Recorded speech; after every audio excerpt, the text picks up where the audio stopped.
Resulta asombroso saber que de los 2 millones de años de existencia humana, únicamente disponemos de testimonios escritos de los últimos 5.000, lo que ni siquiera llega a representar el 1% de la presencia del hombre sobre la Tierra.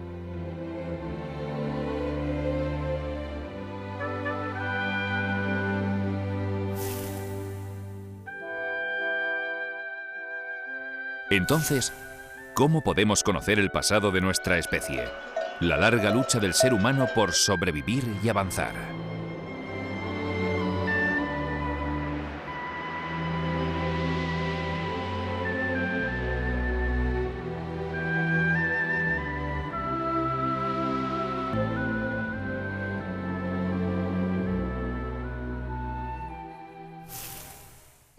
El estudio de la historia de las comunidades humanas ha sido abordado por las civilizaciones que nos han precedido.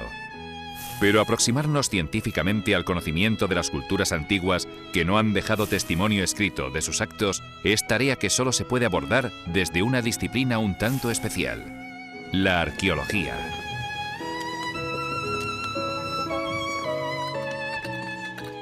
Afortunadamente para nosotros, los restos de las chozas y casas donde vivían nuestros antepasados más remotos, la comida que consumían, las herramientas que utilizaban o las tumbas donde enterraban a sus seres queridos se han conservado ocultas bajo la tierra.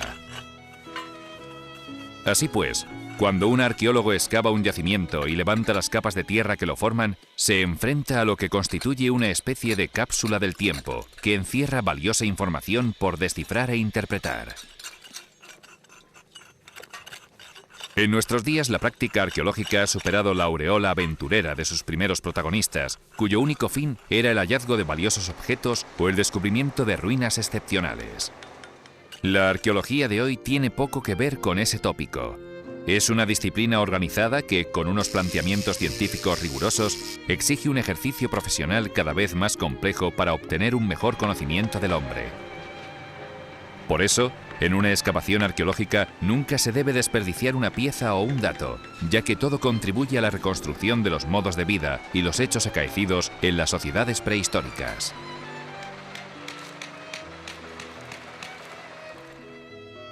Los primeros escritos que se conservan sobre el actual territorio de Navarra son relativamente modernos en relación con otras áreas del mundo, pues datan del siglo I a.C. Son noticias transmitidas por los geógrafos e historiadores clásicos en relación con la conquista romana. De su análisis se desprende que durante la antigüedad no existió política y administrativamente nada parecido a la actual comunidad foral, pues esta región estuvo habitada por varios grupos humanos: vascones, celtíberos, verones y bárdulos, en un ambiente de gran diversidad cultural. Por tanto, para conocer cómo eran las sociedades indígenas prerromanas y la evolución de su poblamiento en los momentos anteriores a la romanización, necesariamente tenemos que acudir a la información extraída de los distintos yacimientos excavados en esta parte del Valle del Ebro, que son el resultado del trabajo de varias generaciones de arqueólogos que iniciaron su estudio en los últimos años del siglo XIX.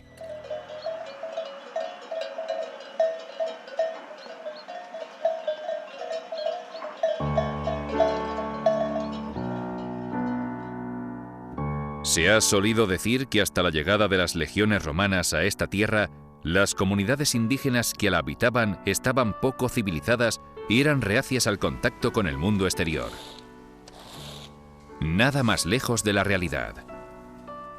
Los últimos avances de la investigación arqueológica nos presentan la Edad del Hierro como un horizonte multicultural en el que surgieron las primeras comunidades urbanas, que llegaron a acuñar su propia moneda. Una época donde sucedieron significativos cambios sociales, económicos, de creencias religiosas y en la que incluso se hablaban varias lenguas.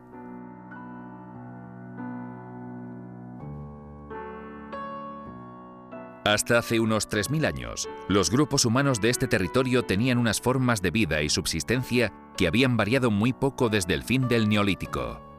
Habitaban ocasionalmente en cuevas, aunque por lo general el poblamiento se organizaba en pequeños asentamientos al aire libre.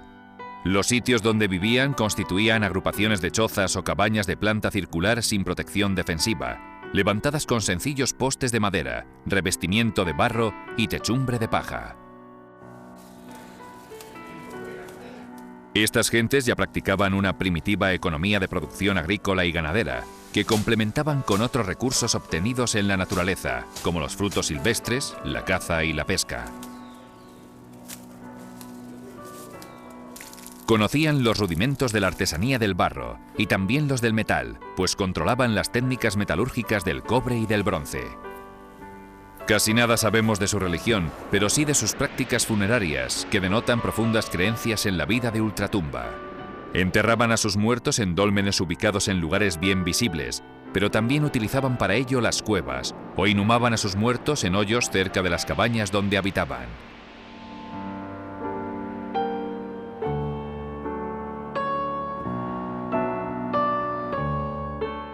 Este panorama cambió radicalmente al finalizar la Edad del Bronce, coincidiendo con la expansión de la cultura centroeuropea de los campos de urnas, lo que supuso un cambio de rumbo en la forma de ocupar y explotar el territorio.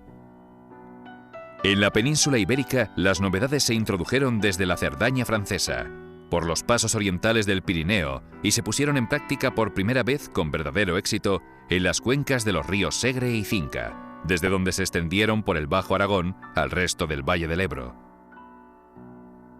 En el actual territorio de Navarra, este proceso histórico culminó con la implantación de la cultura de los campos de urnas a partir del siglo VIII a.C.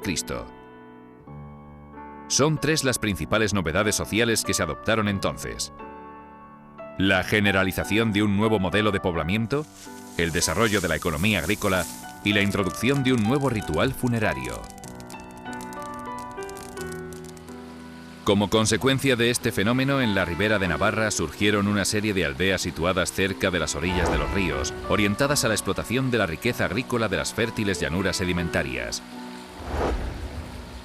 Mientras que en el norte, en las cimas de los montes, también se levantaron núcleos de población concentrada, los castros. Ambos modelos de hábitat tienen una característica común: proteger y defender a la población frente a la guerra mediante la construcción de destacadas murallas, torres y fosos. Por primera vez en la historia, en el interior de estas fortificaciones se hace una verdadera planificación urbanística, con sólidas casas de planta rectangular ordenadas por calles y manzanas. La base económica de estas comunidades del Hierro fue una agricultura cerealista de secano, con producción de trigo, cebada y mijo, complementada con una ganadería de ovejas, cerdos y vacas. La alimentación se basaba en la harina obtenida en la molienda de los cereales y el consumo de carne doméstica, con otros aportes energéticos añadidos como la recolección de la bellota y la caza de ciervos, liebres y conejos. El descubrimiento de la siderurgia del hierro, metal que da nombre a esta época, permitió fabricar herramientas de gran utilidad para las tareas agrícolas, hasta entonces realizadas con piedra, madera y bronce.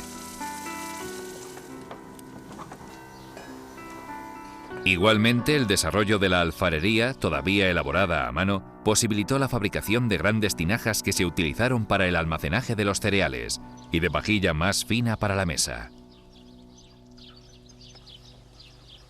Otro cambio notable respecto a la etapa anterior fue la nueva actitud de los vivos ante los muertos, pues como hacían los celtas, se comenzó a quemar los cadáveres en hogueras ceremoniales, guardando sus cenizas en urnas de cerámica, que luego se enterraban bajo túmulos de piedra y adobe en cementerios situados cerca de los poblados.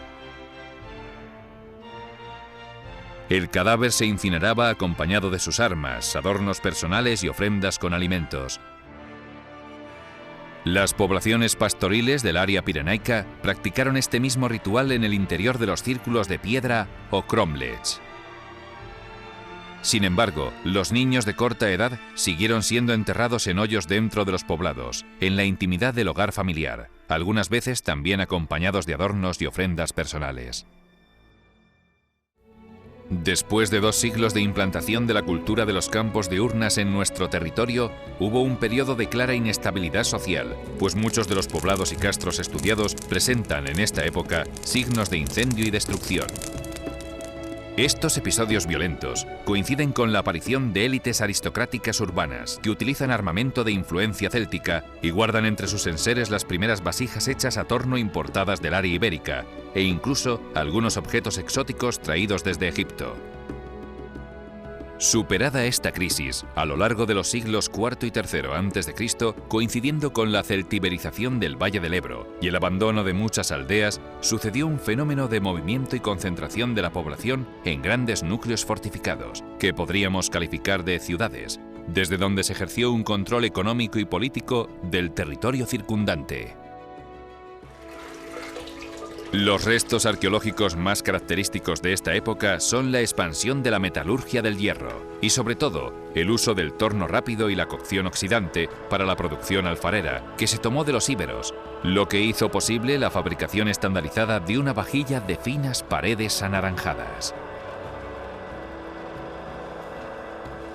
Del área ibérica que se extendía por el sur y el este de la península, también se importaron grandes avances técnicos, como el uso de la rueda para la molienda de los cereales y el alfabeto de los íberos, que se empleó para escribir nombres y textos en una lengua celta, la llamada celtibérica, y en otra que los lingüistas denominan protovasca.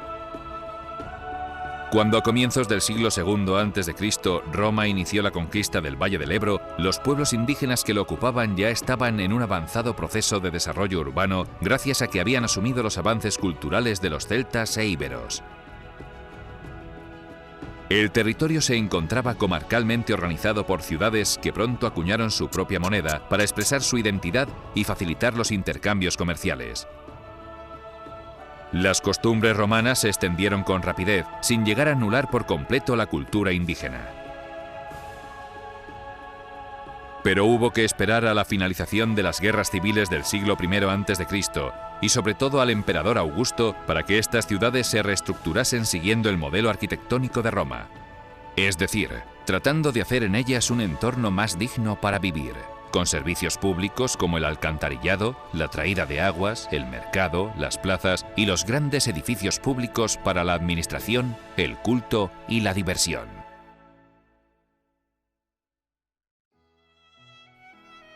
Uno de los poblados investigados más significativos de la Edad del Hierro en Navarra es el de las Seretas de Berbinzana. Situado en el fértil valle de Larga, junto a su orilla derecha, se trata de una aldea de nueva planta que fue fundada hacia el siglo VII a.C. por un grupo humano que ya tenía una cultura muy desarrollada. Desde sus orígenes, este poblado de ribera estuvo preparado para la guerra, pues se protegió mediante una arquitectura defensiva formada por una muralla, torreones de piedra y un foso. Esta notable fortificación también servía de protección frente a los fríos vientos de invierno, al mismo tiempo que su monumentalidad debió ser emblema de sus habitantes. En Las Seretas se han documentado varias fases superpuestas de casas de planta rectangular organizadas en torno a una calle central y una pequeña plaza. En un primer momento, las casas, de madera y barro, se dispusieron separadas unas de otras. Habiendo sido arrasadas por un incendio, fueron sustituidas por otras adosadas más duraderas, porque se construyeron con piedra y adobe. La excavación de este yacimiento nos ha proporcionado datos de sumo interés para conocer cómo vivían y qué enseres tenían las familias de agricultores y ganaderos que vivieron en Las Seretas. Sus casas eran alargadas, con una puerta situada sobre la calle empedrada y su interior, por lo general, se dividía en 3 estancias. Un vestíbulo, en el que a veces había un horno y donde también se guardaban la leña, el telar y algunos animales.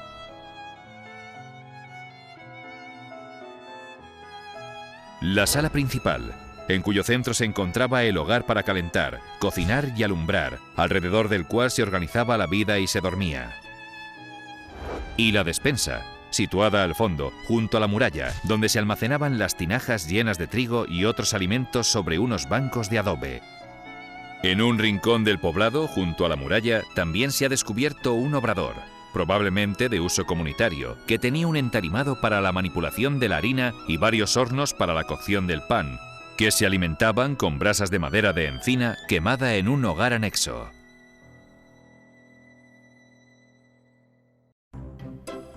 Conocer mejor el pasado de los campesinos que vivieron en comunidad junto al río Arga hace 2500 años ha sido la razón fundamental de la investigación realizada en Las Heretas.